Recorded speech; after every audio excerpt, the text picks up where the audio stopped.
Hello, everyone, and welcome to another CineQuest video. On today's episode, we're going to be discussing the new Christopher Nolan film, The Odyssey.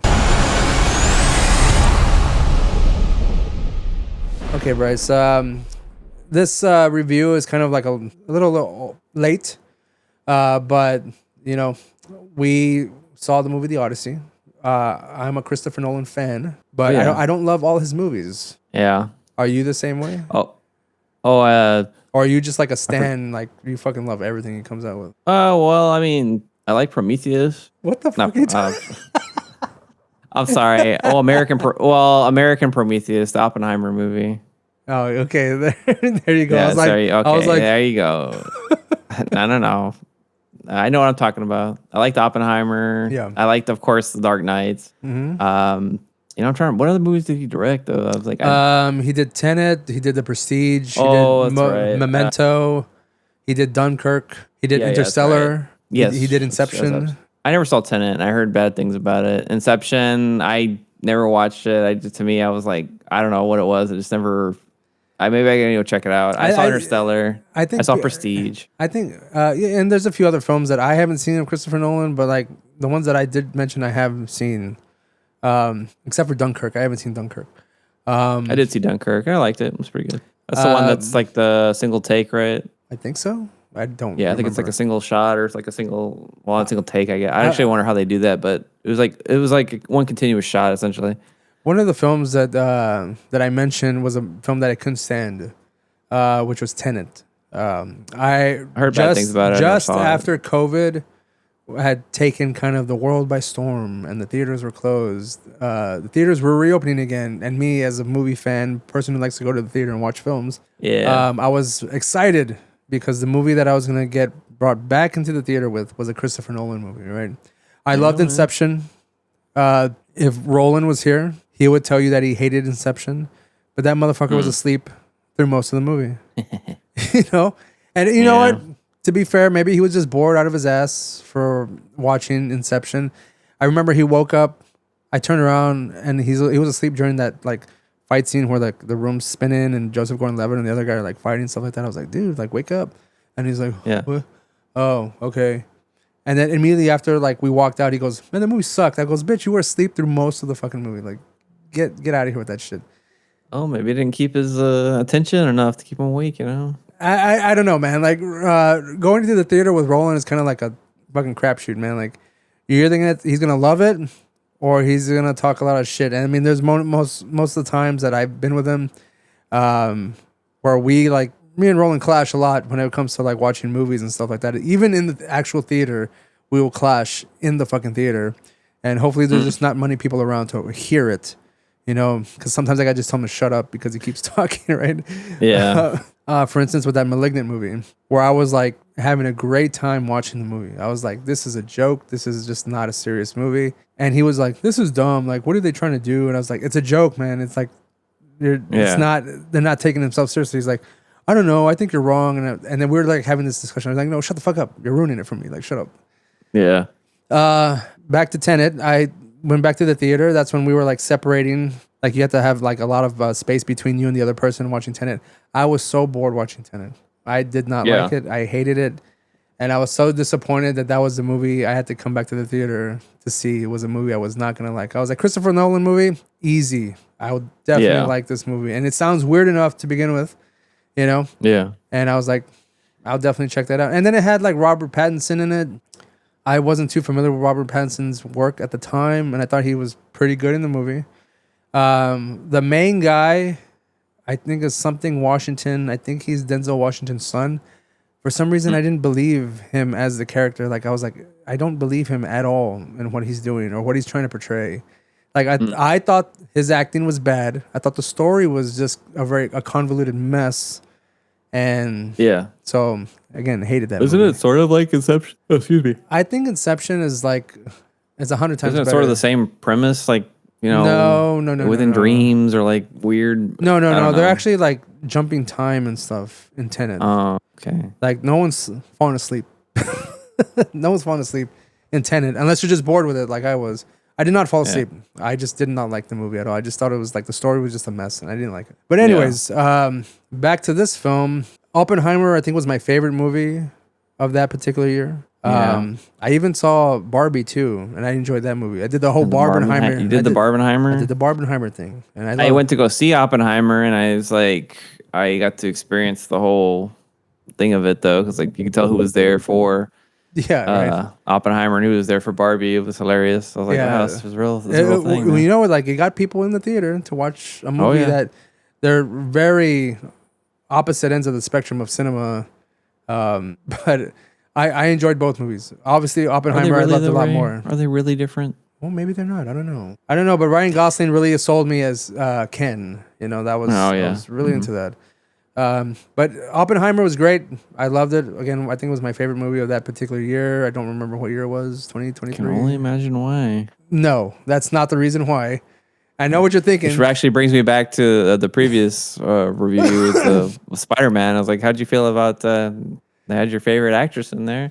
Oh, I mean, she's great. And in the sauna, no She's less. great in everything she does, all right? She's a fantastic actress. Yeah. But let's not get into that, into much details. I don't want to seem like a creeper here, but Oppenheimer, great. Also, that element is also great too. She is great in that movie. And the previous review that we just did for Spider-Man. The Odyssey, which is what we're at right now. Yes, that's, yep. The Odyssey, to me, I'm trying the old Odyssey. I'm trying to determine whether I want to use really good movie or great movie. And I feel like I'm kind of like in the middle there on that. Now, to be fair, the source material I am familiar with from high school. It was a long time ago. I have the gist of the journey and the story of the Robert Fagel's version, or which translation did you then? I think it was in Norton's anthology. No, I don't know. I'm just saying that's a college version. But I was familiar with various versions of the Odyssey, and I know there's been various interpretations of the source material. So, I mean, this is just me kind of trying to go into experience Christopher Nolan's take and perspective on the source material. One of my favorite versions of the Odyssey is "Oh Brother, Where Art Thou?" Or like, oh God, you're one of those guys. I am one of those guys, my guy. Like, I love that. I love that movie. I fucking love that movie. All right, it's fine. So good. All right, I know. Are you the one that created that meme? Which one? I don't know. There's like, I saw that shit all after the Odyssey came out, and there was like a bunch of memes like on Instagram. It was like something like Odyssey. No thanks. I already saw it, brother. And it was like, fucking "Oh Brother, Where Art Thou?" I was like, oh my God. I was like, yes, we get it. Yes, I love it. I love the movie, right? Yeah. I've seen that movie so many times, and I never get tired of it. I love that movie. Especially the soundtrack is great. I love that whole the old like bluegrassy kind of whatever the fuck they're trying to go for. Yeah. You know what? I have been more interested in the past like 2 weeks to hear your take on the Odyssey. I have no real. I don't hold the text or the original source material sacred. Okay. See, I do. Okay. And I'm not. Okay. Well, hold on.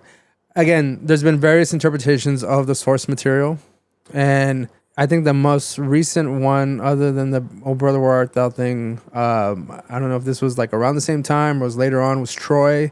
Is not entirely that, but it kind of goes in that sense as well, because like there's the Odysseus is in there and all the other characters that kind of they touch on in this Odyssey film.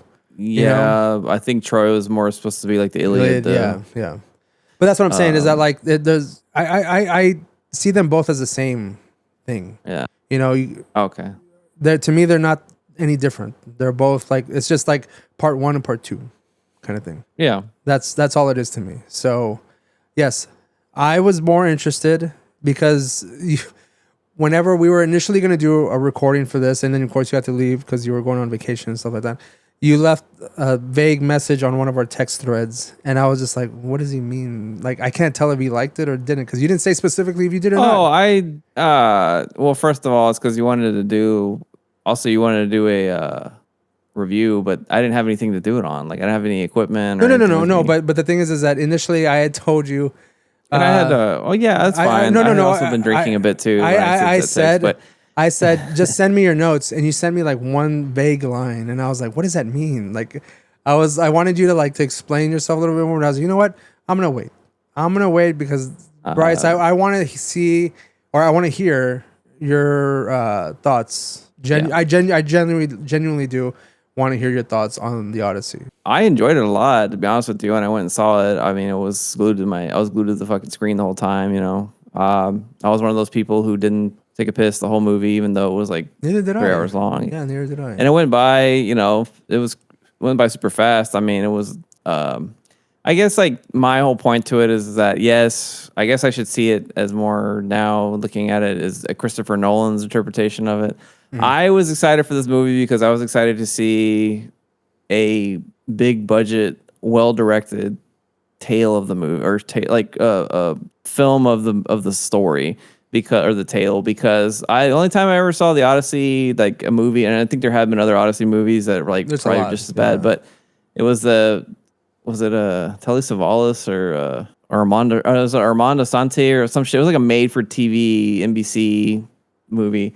And that one was actually pretty decent. I mean, it was just the thing is like you're talking about a made for TV movie. The CGI is bad. It's just like very, it looked like a Hercules or Xena movie. Might as well be like Clash of the Titans or something like that, Yeah, but Clash of the Titans, at least they did that was like at its charm though because of the it was the limitation of limitation of the time and all that stuff. But so I guess I was a little upset that he kind of did like his own, like I said, he changed pretty big elements of the story, I would say. And not just because he didn't add like these certain things. Like I think I had talked to you about. I was a little upset about the Polyphemus. Like I really liked the whole way he did it was great. Like the Cyclops, it was like he did it in a way it was like very eerie and it was just like very menacing and it was like a creepy scene, which I really thought was cool. I kind of wish they had done again, like they would kind of stay true to the text or the whatever. I say text, and it's like I know it's an oratory thing that they wrote down later on. I get that, but there's always been problems with the retelling of this movie. And I was like actually looking up some stuff on it, and it's interesting because it was during the Bronze Age, and every time this movie has been made, they always give it like there's an anachronism of like they didn't have this kind of armor at the time, they didn't have these kind of swords. I don't really care about those kind of details, historical details, because I think even when Homer wrote it, it was probably like he was telling a story like in his like adding parts of his story, like his timeline to it. You know what I mean? I get it. Like that's the whole point of it. I just kind of wish they had been they kept this text a little more sacred. They kind of added this like whole like it was like they added a whole like anti-war message to it, and I was kind of like, I mean, I get it, and it's kind of funny because it's like I was thinking the whole time when they kept talking about the Zeus's Law stuff and all that, and I was like thinking the whole time I was like, oh, you know what, this is kind of like a statement about what's going on with like immigrants right now and like the way we're treating them and all that, and it's kind of an interesting take on it. But I feel like that was kind of a message that was like shoehorned in there, and I was just like, I just kind of wanted to see a well-made version of the story. And I get it, it's a Christopher Nolan movie. He's just gonna do his own version of it, and that's fine. It wasn't like a complete departure from the story, but there were a few things different. Of course, obviously at the end where he goes off to the west or whatever, that's not in the story. Like they even when I saw that, I was like that doesn't. Oh, whatever. No, he doesn't go off. Like whatever. That doesn't. But yeah, and they kind of made him. I guess it's interesting because they made Odysseus like more of a likable character in a way, so to speak. Because like in the storyline, like of course like he pretty much like they hang a bunch of like the women and stuff at the end of the story, and like so doesn't he have sex with the witch? And doesn't he have sex with like Circe and stuff like that? Circe, Calypso, he bangs them all. Like that's the whole thing too. And that it's interesting because I saw a lot of people talking about how they didn't. They were a little upset about how they didn't include that in there because they kind of like made Calypso sort of like her intentions were like kind of weird or vague. Like they just kind of made it seem like, oh, he's just like they made her into Odysseus's like therapist or something. Like because in the story, like she literally is like kind of making him like a sex slave, so to speak. Like she literally is like having him there because she wants to like. But that wasn't that like implied too? Because I mean, she was still trying to convince him to forget. Forget his wife and stuff like that. It wasn't like. Yeah, I mean, like that's the thing. But it was, but in the movie, it was like because you're not ready like to remember. Like it was like, it wasn't like she didn't have her own. Almost like she didn't have her own motivation. Like it was just like, I just want to make sure you're ready to remember. Anyways, but I mean, that's all my bitching about it. Like that's all I'm gonna do. Other than that, like I've obviously it was a fantastic movie. I mean I loved it. Bryce, let's get down to So the nitty gritty. That you're okay. upset with the race swapping of Helen of Troy. No, no. See, I honestly didn't really care about that. I was just more upset about the story being, Being kind of like, which whatever. There's yeah, already enough people bitching about that. There's already enough people bitching at the people bitching about that. yeah, I'm not gonna sit here like and talk about historical accuracy of it or like I'm definitely not gonna go into the whole race thing. I don't really give a shit about that. I just wanted the text to be represented by a yeah. guy who can direct really A well little bit more and has the true, budget to do it. more true to the text is basically what you want. Basically, Yeah, I'm true sorry. to I the know. I story. will say this. I'm glad that they had Charybdis and they had the Scylla, the giant. I was thought they were gonna cut that out, which I thought that was weird. Like they kept the giant like 6-headed monster in there, but they couldn't keep the storyline of Aeolus with the jar of winds and stuff like that, or the bag of winds. And Well, I don't know. and I think I said this to you and like text and you and Roland is that we need the Nolan cut, you know, like because I mean it's a long ass movie to begin with, which I personally didn't feel. I was enjoying it through the whole That's what I'm thing. saying. Like it, I felt, of course, again, it could be the timing. Well, I think I actually went and saw this movie really late too, and I got out close to like 2. But um, I felt like this movie for me, even though it was longer than Spider-Man, went faster than Spider-Man. Yeah, But again, it could be because I was there at 2 in the morning. But yeah, I just like, hey man, I mean, it's Christopher Nolan. He's gonna make a hell of a movie. Like he just the all these scenes are like they're at sea. It's like everything's like realistic. Oh, everything is like real. Like it's all they yeah. got fucking boats to do it, and like And you know, like I mean, later on, finding out that a lot of the scenes and a lot of the effects were practical yeah, was that's what I'm very, saying. Like it very, very was impressive. You know, like the fact that they had to. I think the Cyclops was like a puppet, like a giant puppet that they did. that's what somebody told me. Is that true? Yeah, from my understanding, yeah, there was like a giant puppet That's that they did. crazy. So That's wild. I wonder how they some kind of like force. And that the Cersei scene where she's turning them into pigs was like an actual. Yeah, that was cool too. That was actual also practical. Also, they worked with a sculptor to like where she could actually sculpt the figures or sculpt the face, and then it would turn Yeah. them like when they're showing it, it's all in camera stuff that she's Yeah. doing specifically. So it's kind of Yeah. think of it like a dance routine, you know, like she was like Yeah. doing it that way to like do Yeah, that it was whole awesome. shit, which was Yeah, I scene think was it's crazy, fantastic. too. You know, that's great. Those are like awesome Yeah, that was things that they're doing, especially well the made. fact That that was creepy as hell too. yeah, that was a really awesome scene. And even the whole him having to shoot in IMAX and then doing this whole like way with the mirrors because like it's just so big that the actors couldn't be close to each other, so they had to like develop this whole mirror system where they could see the person. You know, like it's all crazy. You know? They was it, I think it's like other movies he's done this too, where they had to do some kind of innovation that had never been done before. Like, Yeah. but because when they filmed on this 70 millimeter, huge ass cameras, they're extremely loud. So they had to make this box for it that would like silence it. They could keep it Yeah. in. So it's like so that people could act because they said when they're trying to film it, it's like, like this big ass motor running and shit. So Yeah. yeah. Let me see. What I wanted to else? see it in the 70 millimeter IMAX That would've been theaters, really- but that would've been it was like cool. it had been sold out for months prior, so it was like Yeah. Unfortunately, I bummer. didn't get to see it in IMAX. it was only in Dallas. The 70 millimeter one. No, I'm just saying in general IMAX. I saw it in just Okay. regular. Well, let me tell screen. you that. So in Spider-Man wasn't a peep. Odyssey, people were talking. They were getting up. Even long after the movie had started, people were getting up, walking down, coming up, walking down. I was just like, and then I had one. I wanted to see it opening day or whatever, like opening day for you and I, not like critics. I'm sure saw it all before us, but so I had to suck it up and get a shitty seat, dude. I know you said in McAllen or sorry in Harlingen that it was like empty or not empty, but like they had some good Yeah, seats. that was like It yeah, there was plenty like of seats, I yeah. had to be if I was gonna get any good seats, it was or any kind of like decent seat, it was gonna be off to the side, like up front. And I think that kind of soured your lessened the experience a Yeah. bit because it was like I saw it in IMAX. What the thing is, the screen is like it's a bit of a curve. And when you're on the side, it's like it was like sometimes it seemed like it was blurry. I'm like, wow, but I don't know if it's just because of like the curve of the screen or whatever. And It's just not a good experience. I would like to have gone. I don't know if it's still in. I think it still is in IMAX, which I was really surprised they didn't put Spider-Man in there. Yeah. But I think because this movie was filmed for IMAX and all that, they're not going to take Odyssey off for a while. No. Yeah. So Especially if I it's, wouldn't if mind it's going and seeing it again in the center. I wouldn't mind going back and seeing it like honestly, smack dab. I would like to see it again, but I would like to see it in a good seat in IMAX. You know. Yeah. And considering I am on vacation right now, I might just to do that. So, There you go. those are like Get some the Odyssey popcorn bucket.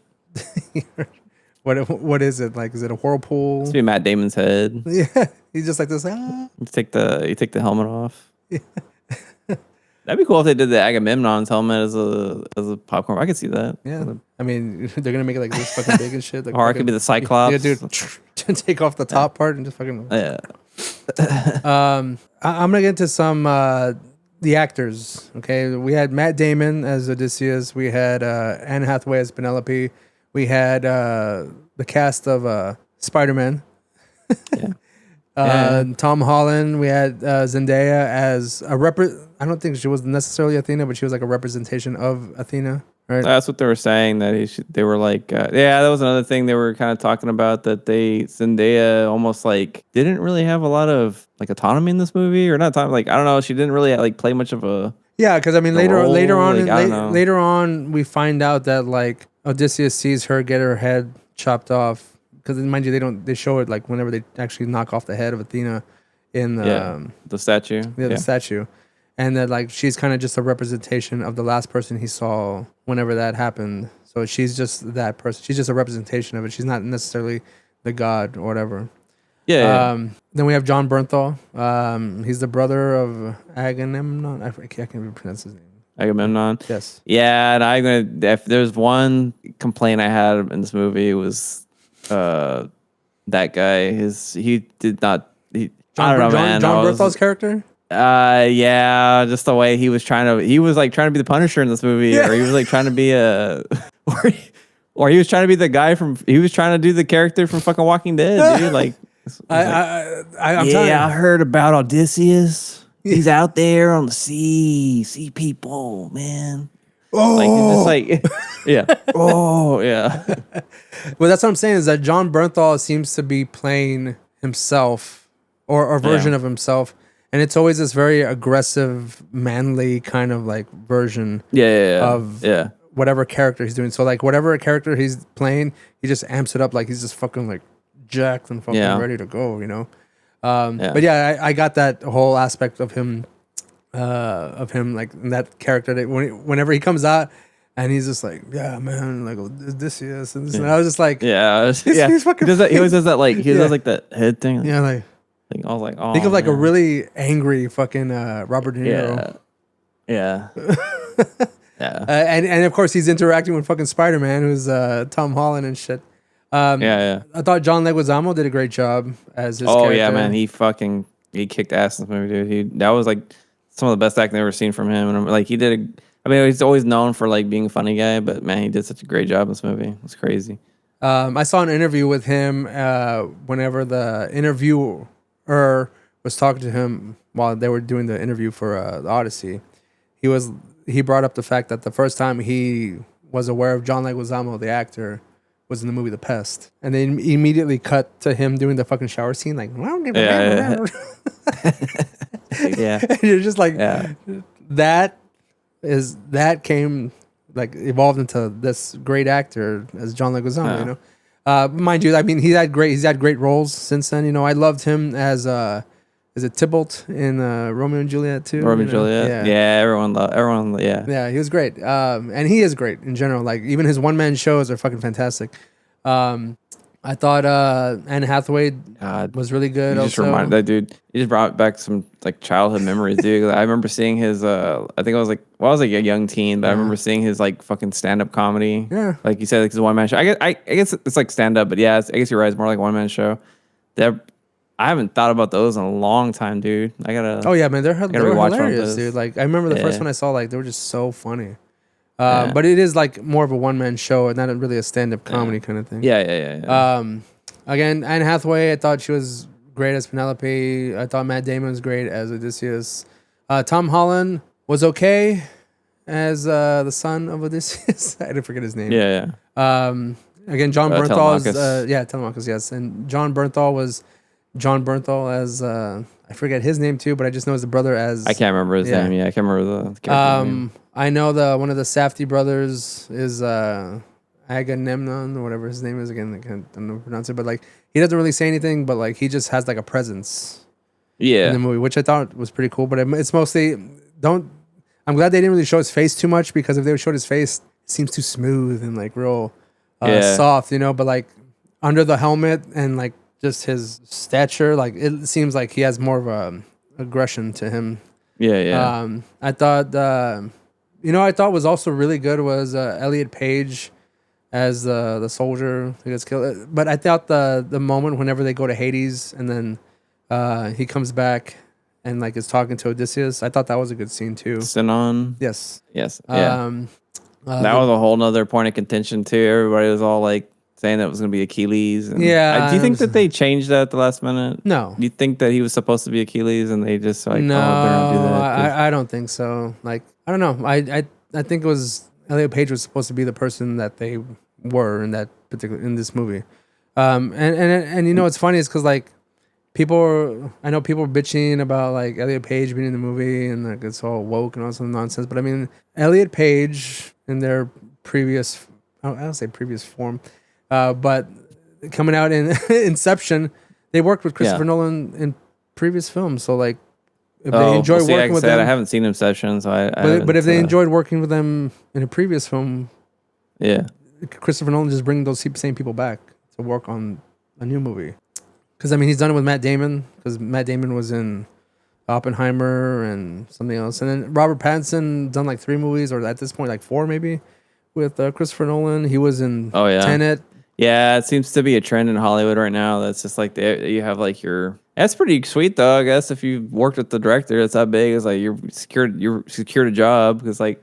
Well, I don't even think it's that. Like Yorgos Lanthimos, like look how many times what's her name's been in his movies. Yeah, and Jesse Plemons too. Yeah, Jesse. Yeah. Yep. So I was like, but you know the thing is, right, as long as Yorgos is live, I'm gonna be working. Like, I think if they're good at acting and they can kind of immerse themselves in the role that they're in or they're gonna play, and they're also maybe I don't know, this might be an interesting, maybe a good person or real cool to work with.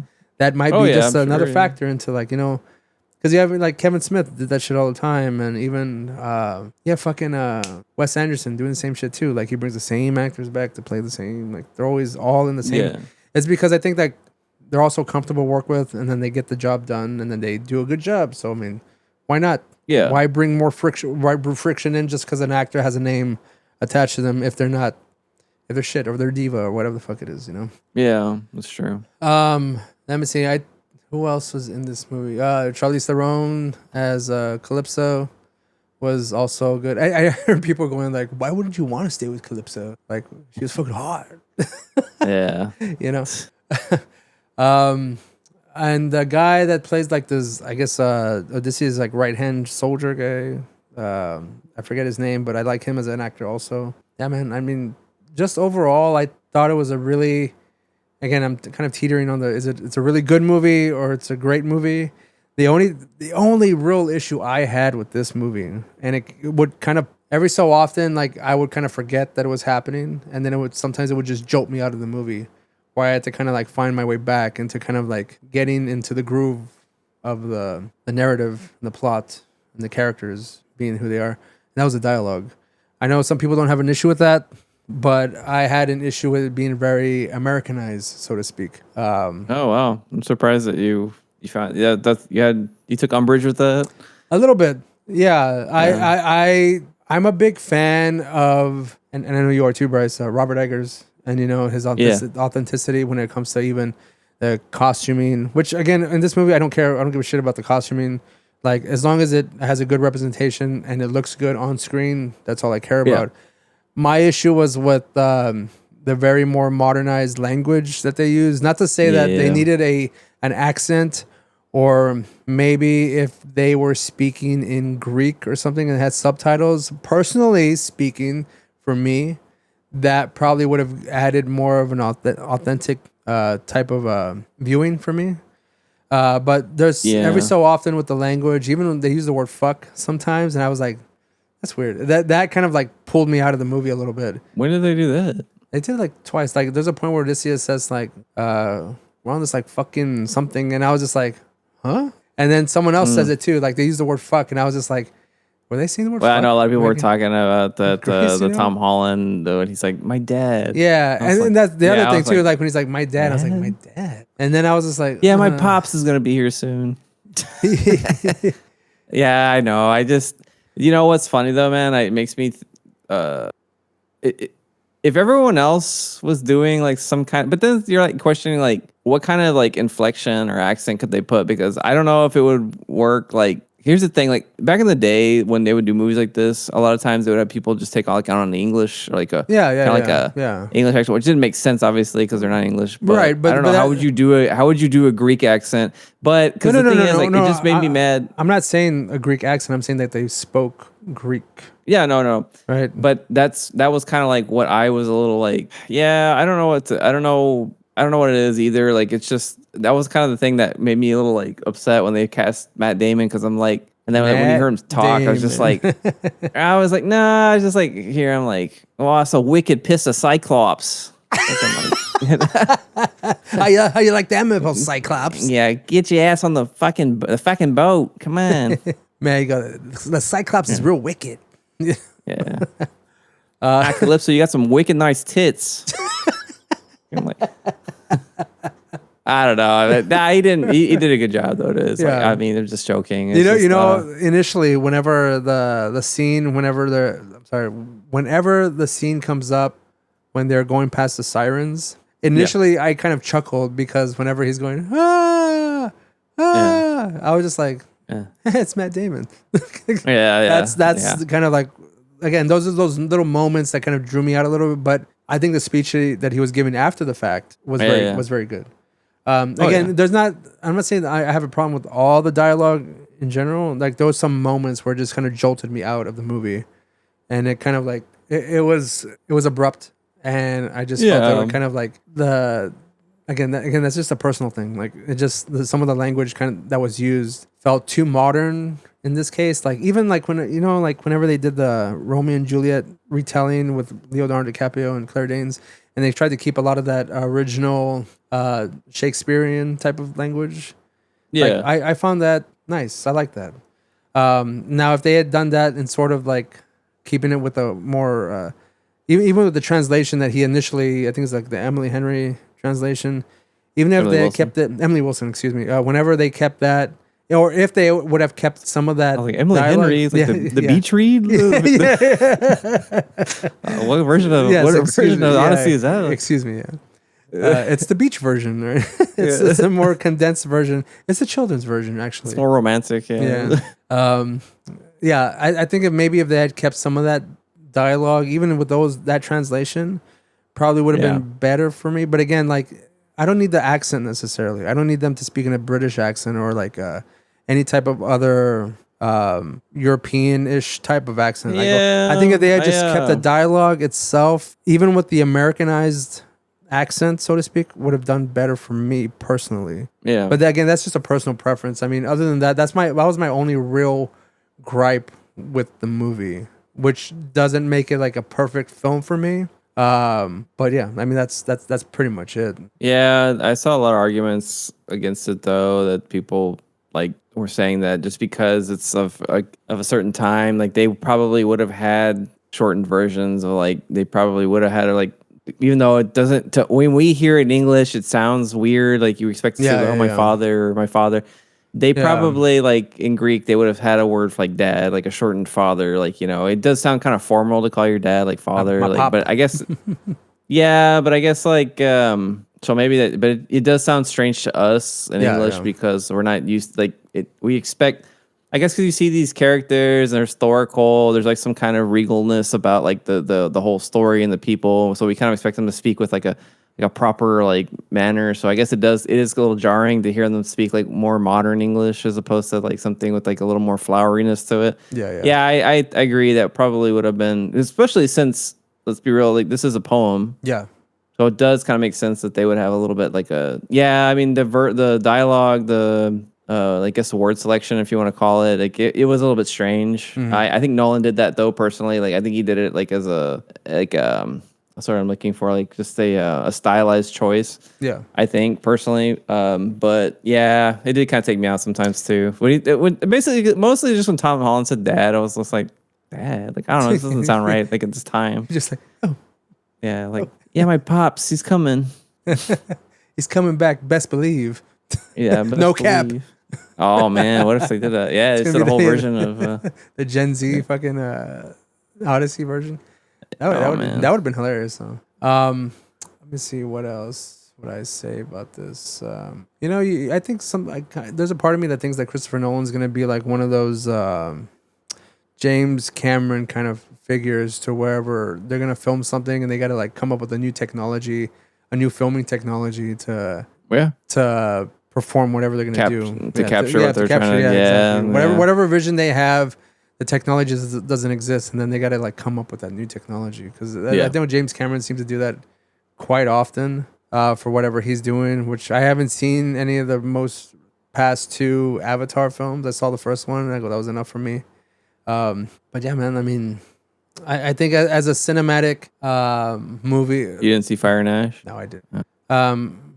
As a piece of cinema, I think it's a very great representation of the Odyssey, minus my few gripes. But I think overall, again, I enjoyed it. I really love this movie. But again, with my few gripes and personal grievances, I'm going to give this movie, and I stuck with this at this point, like for the past 2 weeks, and I've thought about this movie a lot. I would still say a 4 out of 5. 4.5 out of 5. 4.5 out of 5.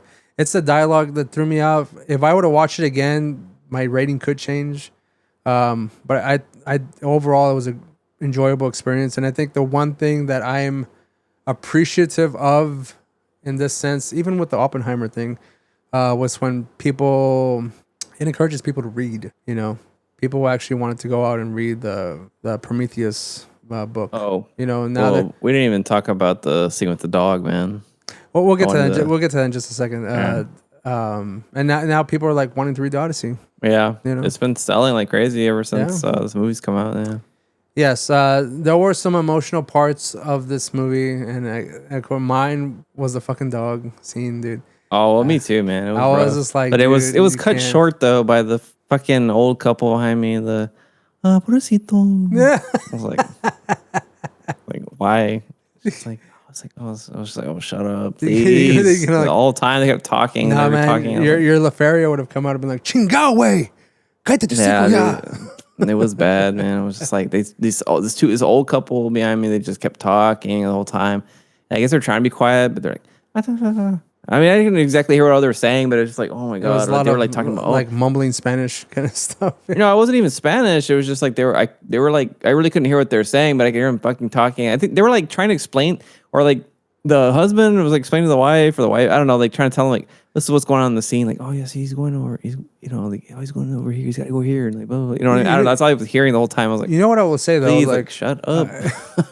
I will say is that like you as an audience member, kind of, I mean, you don't have to have somewhat of a general knowledge of the Odyssey, but there's a lot of shit that comes at you that you might be confused about, especially if you're not too familiar with like just a general version of what the text actually is. Yeah. Because I mean, like, there's just a lot of shit coming at you, and I mean, like Zeus's law. Like, if you're not familiar with that, you'll be like, "Oh, Zeus law, what was it?" And then you have like Robert Pattinson. Like, now the only thing like that I'm seeing getting memed out of here is Matt Damon going like screaming with the fucking sirens, and Robert Pattinson, get these beggars out of here. Like that shit is everywhere. Is that what that? It's like it's everywhere. So that's I keep seeing him, and that's the scene where they've seen they're clipping out of it. Yeah, and it's it's people are like saying like whenever you get like a large, I saw one where it said like whenever you get like a large combo at McDonald's and someone behind you can only get this like the medium, they're like, get these beggars out of here. It's just like it's all like dumb shit like that. What's kind of interesting though, speaking of like I'm not even saying accent, but like Just like kind of like I guess the best way to describe it would be like inflection. Like it's not really an accent, but it's like just kind of a way of speaking. Didn't you find that the suitors were talking like that though? If you really think back to it, like they kind of had like that way of talking, like it Yeah. was like it's a Shakespearean thing, but no one else did. It was really Yeah. interesting. I don't know. Maybe it's the language of the pores. I don't I know. don't know, dude. You know, it's funny. Like I didn't even like think about this at all because first of all, I don't know. I'm not familiar with this artist as in the physical form, only like hearing, and people were like saying like, it kind of took me out of it because Travis Scott is out there going like fucking. Yeah. I was like, I was like, I don't know. I didn't know what Travis Scott looked like to begin with. So he's the guy that is the Astroworld guy. Yeah. All the people got I trampled. yeah, I know who Travis Scott is, like, but I don't know what he looks like because I've never seen him. Okay. Yeah. Well, I've seen the documentary. I know what he looked like, but yeah, that was strange to me. Like I was like, okay, like Surprised they didn't just get Kid Cudi. You know, like Kid Cudi's a fucking actor. Have Kid Cudi in there, fucking. Yeah, it's not even again like the people or who's doing it. It's just the whole like I don't know. I guess he's supposed to be like a bard of some kind or whatever. It's like him slamming the stick and like kind of talking in like a rhyme, so to speak. I was just like, I don't know. It was just a weird way to start the movie, and like he would come in every so often. I was like, yeah, I guess like I don't know. But then I heard people say that the reason Christopher Nolan wanted him in there is because, well, obviously he does like he raps, and they say like the poem is sort of kind of like has like a musical flow to it in a way. So, but he didn't even really. He only did like he was only in there for like a few seconds. You know what would have been hilarious if like they would have had like a narrator over the top, and they were fucking rapping it like it's a fucking Hamilton and shit. Oh yeah, right. don't do that, please. Don't fucking do that, please. I'm begging. But you. that's like, I feel like that's what they were trying to do with like Travis Scott in the beginning of the movie. But it was just he was like he only had like he just like didn't serve a point though in some ways. It was just very strange. I mean, you know, like Christopher Nolan's like going off the deep end. If we see a film like that, or for instance, if it opened up and they're obviously in the kingdom and stuff, and Travis Scott is out there like rapping, and you got one of the fucking other suitors like beatboxing behind him, like, you know? Yeah, man. But going back to the dog scene though, that was it's kind of crazy though. That scene with John Leguizamo, he's like throwing the puppies off the side of the cliff though. Yeah, when I saw it, I was like, oh my god. Yeah, that was traumatizing. That was fucking traumatizing to me. Like he just gets, he's like, I was like, God damn, dude. But yeah, whenever like the dude, first of all, I was just like, Robert Pattinson, bro, like, don't fuck with his dog, bro. Like, leave the dog alone. Yeah. But then they just like left him out there. Yeah, and then like fucking Odysseus comes back, and I was just like, oh god, like here it comes, you know, like, and it's very quick too. Like it's very quick. I don't remember it in the reading so much. Like how long how that scene is maybe like drawn out a little bit more, like with I don't remember it too much either. I mean, I know the dogs, like they do talk about the dog, like it's that it wasn't gonna die until he came back. Yeah, and that's kind of like how it's like, they found out that he was that part was rough for me, you know, just because it's just like you see him come back and the dog kind of like just takes the last breath, like fucking Well, and then it's not just that, but they do the flashback of like his life with the dog. Yeah, and he's like hanging out with like he's a puppy, and he's just like, I was just like, no, yeah. So overall, Bryce, rough watch. Rough. That was a rough watch. Yeah. Wow. Okay. Yeah. Overall, Bryce. Again, like I said, my rating was about a 4.5 out of 5. What would you give the Odyssey? I think I'll also give it a 4.5 out of 5. I considered maybe a 4 out of 5, but I liked it more than Spider-Man, so I'll give it a 4.5. Yeah. I mean, to be honest with you, there was a few things I wish that.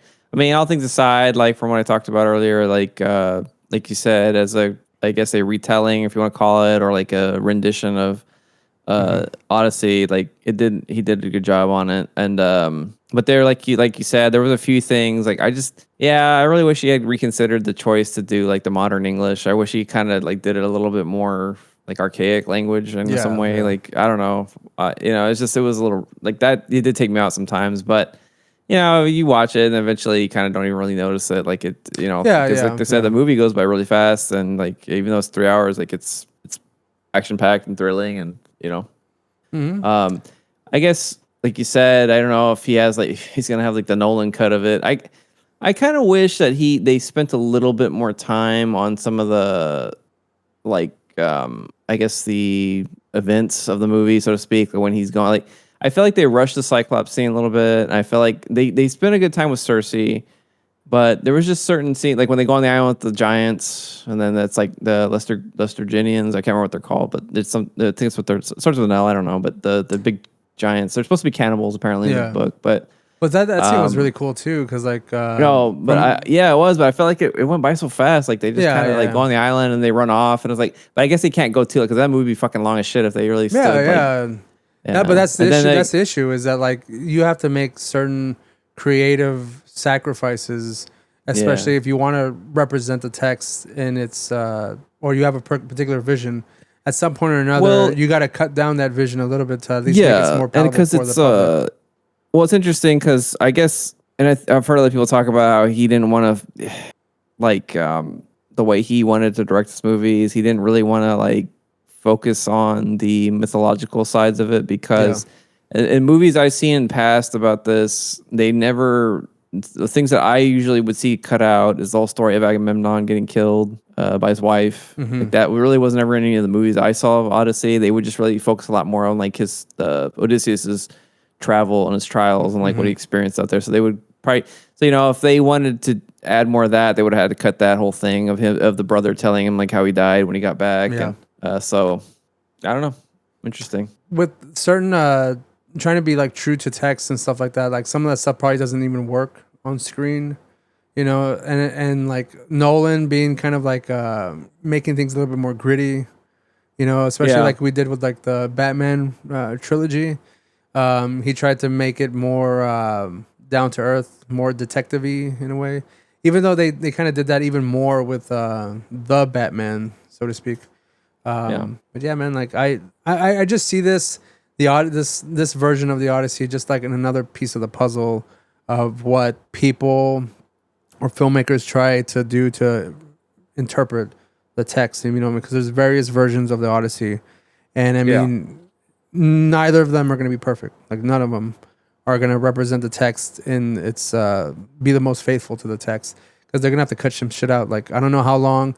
I say this even like with biblical stories, like with the Ten Commandments. Like it's more of they just jam everything together. I mean, a lot of whenever I actually read like the Exodus and stuff like that, like there's a lot more things that go on than just the basic the burning bush and the down the river. Then he's a slave, then he's like raised in Egypt and he's a slave and blah blah blah, whatever the fuck, And then like he gets the tablets, and like it's all very clean. He gets the tablets, he throws them down, and then like blah blah. Don't ever blah, show the scene where he strikes the rock for water. Or anything I mean, in other versions they did that, but I mean like people just like Charlton Heston, like that's what it is. Yep. Chuck Heston many disaster movies. Yeah. Those who do not live by the Lord shall die by the Lord. Yeah. It's the most memorable part. It's always so crazy to me. Like I don't know, and I don't even know how it's in the Bible. Like I've never really read that. I've never read Exodus fully, but is that like is that how it goes? They just like straight up like, because I think the thing is like when he goes on the mount or he's up in Sinai, right? Or not Sinai, what's whatever what is up on the it's Sinai? Yeah. The mountain. When he's up there and he's like in the movie, it just makes it seem like it's so quick, but I guess he's up there for a while, right? He's up there for like 40 days and 40 nights kind of thing. That's why. Okay, because because you make it seem like it's like the movie. It just seems so funny to me. Like they get there and they're like, oh, thanks Moses and thank God, and then he goes up and they're all like, the fucking cow and shit. I was like, damn, that was quick. And I was like. But I guess like they, you know what I mean? Like it doesn't represent it well. I'm like, damn, they're just quick. They're just like no. There's a lot of things that happen from him going up there, to them getting to the calf part, But like it almost seems like it happens in one night, Yeah. Like, they're like these people are fickle. Shit. After all their and of course there's many things that happen in the desert before they even get to that point too. Like it seems like they were just like. Out there for like a day and a half. They're like in Egypt. They crossed the fucking Red Sea, and then they're like, "Man, we saw all these miracles, man. Like Moses, you're gonna go get those tablets. Okay, sweet." You go. That motherfucker's been gone for 2 hours. That's enough. Yeah, that's what it felt like, dude. So he goes, someone make a calf quick. Yeah. Just fucking dancing and shit. Yeah, it's like they like speed ramp it up into like the like a couple hours, and just like, man, these people had no patience whatsoever. Like they had to like have an idol like quick, and you have like I don't know if it's Aaron the one that does it, but like he has to like fashion the calf. Yeah, and he forged because he's the one that knows how to make the bronze or whatever. Yeah, the gold and he does it like in like 20 minutes, like yeah. and they have it, and they're just like yeah. And that scene in that movie, man, is so funny. Like he's just like they have to like make it like he's doing something. He's just like hammering the gold on the fucking like, yeah. I was like, are you even really doing anything? You're just like tapping the gold. So and then and you're just like, Moses comes down after like being up there for 5 hours or something. Yeah, he's all like white haired, and like he's got some tablets, and he's like, these sons of bitches. I was like, I was gone for 20 minutes. Yeah. You impatient slugs. Yeah. And then like cut to, the Lord was angry with me because I destroyed his tablets and shit. He goes, so he made us some new ones. Yeah. You gotta put in the gotta put in the Ark of the Covenant and stuff, you know. Yeah. Yeah, that last part just goes by real fast. And mind you, that movie's like almost like, I think it's like 3 hours long too. Like, yeah.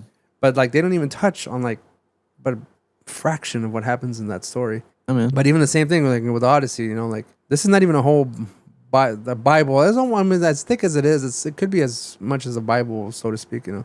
But I mean, like to incorporate every element. If they were going to combine the Iliad and the Odyssey into one movie, that should be a series. You know, that'd be a good one, a series. You know, you start with the Iliad and you fucking end like that way. That would be a good series, I think. But anyways, an enjoyable film. I feel Christopher Nolan is probably going to win a bunch of awards for this one. Matt Damon's going to get up there and be like, you know, Chris, you know, first it was Cillian Murphy, now it's Matt Damon's time. No, whatever. And Tom Holland's going to be like best supporting actor or whatever. And, or John Leguizamo, best supportive actor. Whatever that person would be. Yeah. Yeah. I mean, I don't know how many awards. I mean, I think it's like by cinematography or even like, I mean, do they have like some kind of like innovation kind of award for the Oscars or something? I think so. I mean, they may win the award for cinematography based on that. Or even special. They'll probably make some fucking special effects. Dude, they could just make it. Doesn't matter. None of these fucking things matter, man. They just make some fucking category like. And for the first time in the Academy Award, Odyssey nominated for Best Innovation in Film. Best Innovation in Film Award goes to Odyssey because nobody else was innovating out here, so they won. And then they're gonna do that voiceover. Christopher Nolan made a new a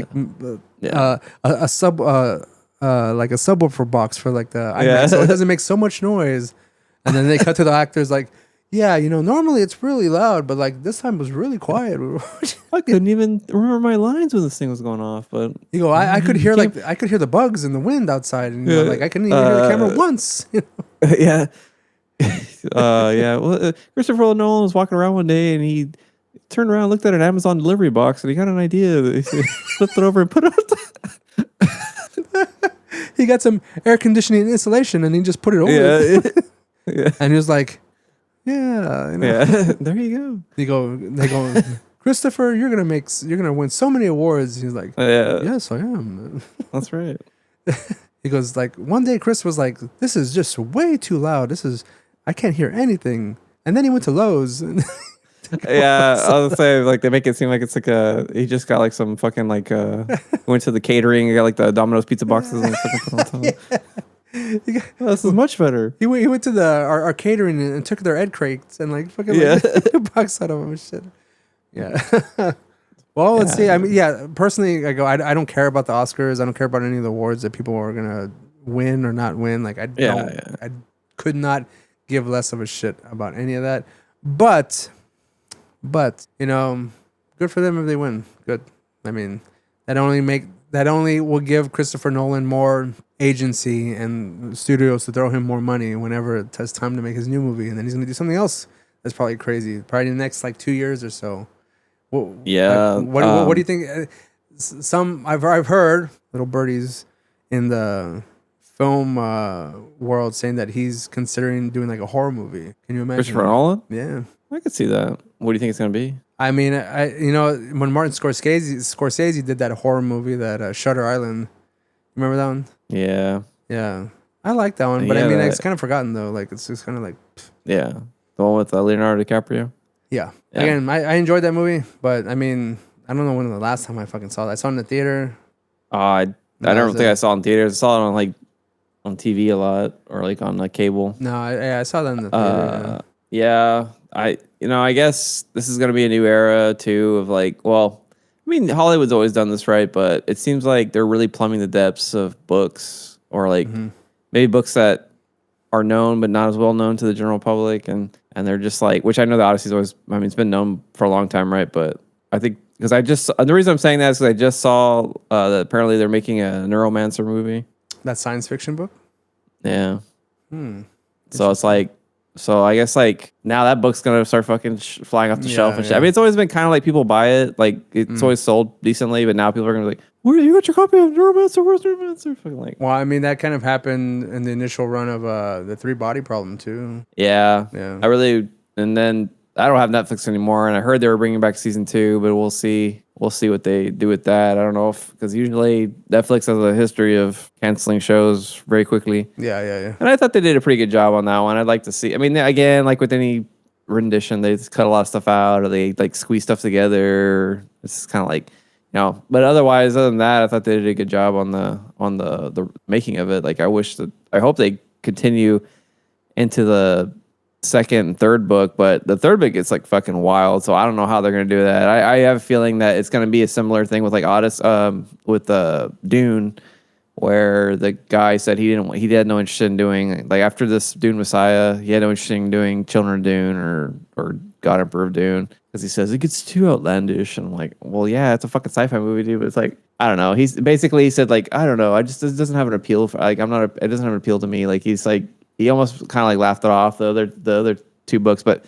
again, like God Emperor of Dune and Children of Dune that would be like very different for people. They would, like, it's not gonna, it would just be a very different like movie. And that's the same thing with the Three Body Problem. But yeah, I just saw the trailer for Neuromancer. It looks pretty good. Well, I have to be honest with you now, I want to read the book. I haven't read the book, so it worked okay. The marketing's got me wanting to read it, so I'll check it out. I think at any point, whenever a film or any sort of representation comes out where people can actually have better access to it, and then that encourages them to go out and read even like source material. Like I like that. Well, shit, dude. Even look at like East of Eden.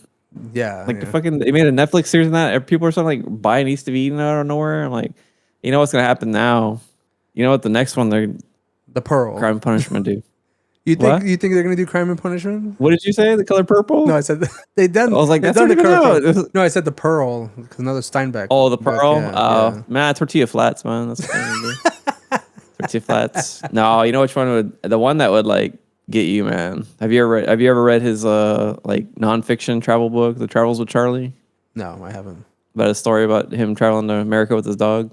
No. That would probably be a real tearjerker, I imagine, if they make that into a movie. But no, what if they do like Infinite Jest? Has that been like adapted into a film? Oh, Infinite Jest, dude. The only movie I know of, I've never seen it. The only movie I know of that David Foster Wallace is the Interviews with Hideous Men. It's got Jason Segel. Okay. Yeah, it's got him in there. I think he's played that guy, David Foster Wallace. Oh, okay. He's played him before. I've seen him before with like the bandana and the glasses, and I guess like they're trying to make it. Oh, well, Jason Segel. I think there was a movie, there was a biography of like, right? There's I don't know. I think he did play him in a movie, but Infinite Jest, like, I don't know, man. I don't even know how you could make that movie. It's like, I mean, there's a central storyline, but it's just so many like subplots. Like, I don't even know how they would do it. Like, I don't know, man. I'm gonna put my bet down metaphorically on this one right here, Bryce, and we'll see if it comes to pass. That with I mean, I don't know how popular it is, other than what I know about it right now, because I haven't read it yet, but I do have the book. Is the Between Two Fires? Say they make that. Oh yeah, that would be a great movie, man. I really like that book. haven't finished it. I know I've been a lazy bastard. I'm like halfway through it. I just stopped reading it. I got to get back. But that'd be a great movie. I mean, that'd be, and I would like Eggers to direct that. That'd be fucking, if he did that, man, that'd be so good, dude. I mean, I have enough quote unquote faith in Robert Eggers to adapt anything and it to be like Especially amazing. if it's like a period piece or medieval. Yeah, like, yeah. I think it would do great on that. If he could make that, if he could direct that movie, that'd be fucking awesome. But yeah, Between Two Fires would be great. Did you read it yet or no? You're still. No. I have it. I just haven't read it yet. I'm just saying by just the popularity alone, and how they're kind of like quickly adapting certain books into films. Aaron Beauregard's Playground. I don't think they could do that. That'd be like a Tubi movie or something. Tubi, be that Cranked Up Films subscription. Yeah, They have to put on something like that. If they wanted to do it justice, they'd have to do something fucked up like that. That would have to be like a rated X movie. Oh, dude. It would be, and it just because of that fucking not even going off the child violence, just that. But few pages of like gross shit that they do. Like that'd be a rated X fucking film. Not or no, NC-17. Let me just say that NC-17. They could probably pull that off of there. Or not rated. Or not rated. Yeah, like very Terrifier like But you can imagine people going in. Is Terrifier not rated? I don't think it was not rated. An NA or what do they call it? I don't know. Yeah, but mark my words, man. Crime and Punishment. That's probably gonna be the next movie they make a. Yeah, they did Wuthering Heights. They've done. I mean, it's been around before, but they did a remake of Wuthering Heights. They're doing East of Eden, or you know what? They could easily do if they want to do something quick. They could do a Hemingway. They could do like Old Man the Sea, Farewell to Arms, something like that. But do you think like Crime and Punishment, would that be a movie or would that be a like a TV series? Dostoevsky right now, like people are like all the youngins are buying it, so it's like I wouldn't be surprised to do something with that. Or White Knights, because White Knights, everyone's buying White Knights for some reason. Like that's the one that people really like. Or even the brothers, but Karamazov, Dostoevsky's just having like a resurgence right now. Like I don't know. I don't know what's going on with that guy. I don't know what's up with that. Like it's interesting. Yeah. Well, like, I mean, I'm fine with it. Like I'm too, but I'm kind of curious. Like, what does it speak to? Like people, like what is his message? Like I've never, to be honest with you, I've never read a single book by Dostoevsky. I've been wanting to read Crime and Punishment. I've only read Notes from the Underground. That's the only one I've read. I have not read any other Dostoevsky book. That one. Is that any good, or what's the whole thing about it?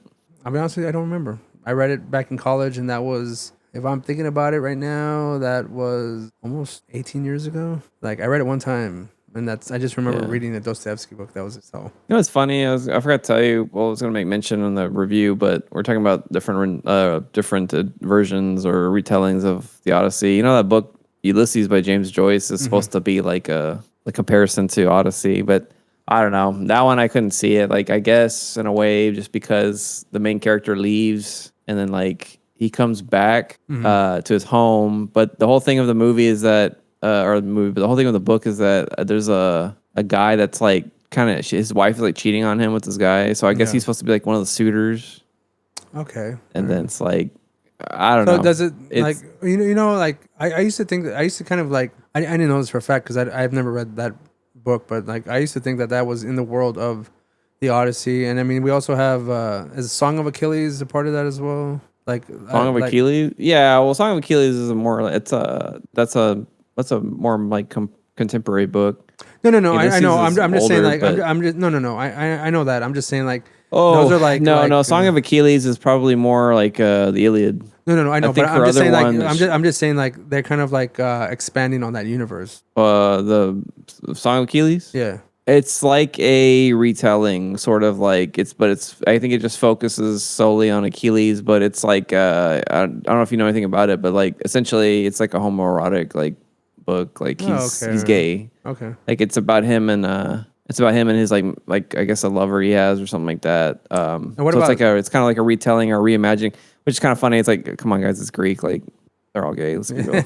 What about that book Circe? Because it's the same author though, Madeline Miller. Yes, but that's like a telling of. I don't know anything about that one, but that's more like it expands more like the story of Circe. So that's probably more like the Odyssey like expansion, I guess, if you want to say it. Yeah. Okay. But that's what I was kind of curious about because, I again not knowing too much about it, but I was just under the impression that they were just expansions of that universe or that was characters in the Iliad Odyssey and they just kind of It's just like no, they're like different stories. Like no, I mean, I know, but I'm just obviously saying, but people, they're characters in that though. Yeah. Yeah, that's what I'm Yeah. saying is that they take those characters and they've expanded like a whole like narrative around them, so to speak. Yeah. I don't want people to think that or at least that I'm a very well-read, literate person because I mean I can read. I'm aware of a lot of books and stuff.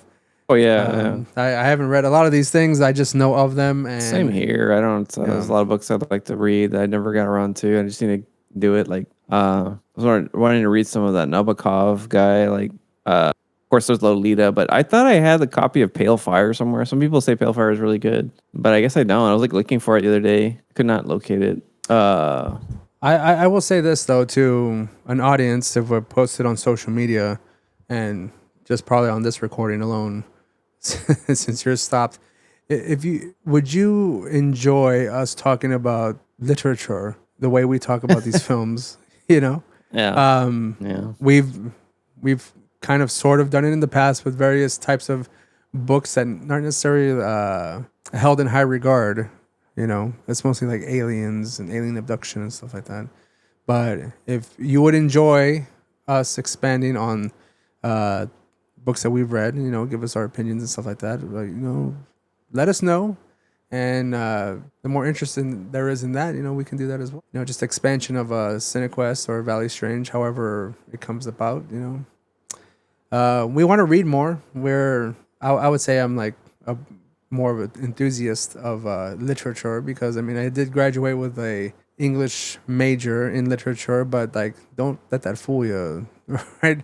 I'm no one to be. I'm no professor. I'm no like actual person that knows much about. Because I hate classic literature, basically. Like I really do. I'm not a big fan of like things that would be considered a classic. Like I read a lot of trash, just like a cinema. You know, I like a lot of trash movies, so I want to be entertained. Hey man, well, you know what they say, like one man's trash is another man's treasure. Like they, you know, at the, you know, the reason that Count of Monte Cristo is getting like a whole resurgent recently is because at the time the book was considered to be trash literature. Really? Yeah, Count of Monte Cristo was like it was a serialized, like I think it was a serialized text. Like it was like he would release it in like little, you know, like in a series, and then just like they have the whole. Huh? I know Lovecraft used to do that as well. Yeah, but the Count of Monte Cristo is just like all the serialized book, like or serialized series. That's why it's so thick. Mm-hmm. But at the time, it was kind of considered like an adventure story. It wasn't like they didn't think there's a lot of. Now it's considered like a big it's classic literature. But I think the thing with Count of Monte Cristo is that like it doesn't have a lot of depth to it, other than just telling like a story of like what this guy's doing. Like there's no hidden meaning or metaphor or like allegory to it. It's just kind of like this is so at the time it was kind of considered like not very like good, I guess, in a way. Or it wasn't held in any high regard. Yeah, it wasn't high in all regards. Yeah, it was like almost like an action movie, like we would consider now. You know what I mean? Yeah. Like, but it's just funny. So like who knows what in the future like people will be like, oh, that was such trash. But like now people like think, oh, you got to read that. That's a classic book. Or I don't even know if that's gonna happen in the future. Like people probably fucking books may go. Nah, people are gonna be like Grady Hendrix is gonna be like fucking Shakespeare and shit. Maybe. Oh shit! If the way, well, never mind. The way society's going, maybe, man. Fucking people can't even read anymore. I will say this though, like I like. What's this word here? It's like house. Yeah, yeah, house. Horror. Yeah, this is like archaic ass speak, man. Like, where's fire? Where's Cab? Why is he not talking like this? No, they're like they just fucking start off like the first sentence is like, no man, this is fucking Cap shit, man. Like fucking with this. Yeah. Oh, they're gonna have to do like one of those No Fear Shakespeare's, like, but for like for Gen Z contemporaries. Yeah. You know, like they did with the Bible. There was a whole TikTok thing where someone was like Gen Zing up the Bible and stuff, and honestly, I thought it was very entertaining. I think I've seen. Yeah, it's on TikTok, right? Yeah, but I think they actually sell the book. Someone like they actually translated biblical stories in Gen Z, and it's just so funny. Like, thank you for watching, and check out the Odyssey.